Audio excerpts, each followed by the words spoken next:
भीती ही भावना न अनुभवलेला माणूस या जगात नाही आहे.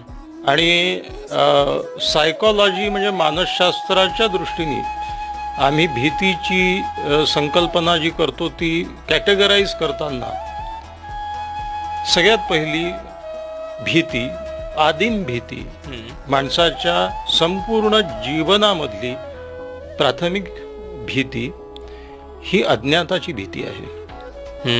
आणि त्याचे सगळे फॉलोआउट आहेत. मला आज माहीत नाही माझी ट्रेन खरंच येणार आहे की नाही, मला माहीत नाही माझा इंटरव्ह्यू बरोबर होणार आहे की नाही, मला माहीत नाही हे सगळी जी व्यवस्था आहे ती कुठल्या राजकीय उलथापालथीमुळे कोलमडून पडेल. मला माहीत नाही आहे की मी जे अन्न जेवतोय हॉटेलमध्ये ते नीट तयार झालं आहे की नाही आहे. मला माहीत नाही समोरची व्यक्ती माझ्याशी बोलते आहे ती खरंच मनातून माझं हित साधणारी आहे की दुष्टपणाचा काही तिचा हेतू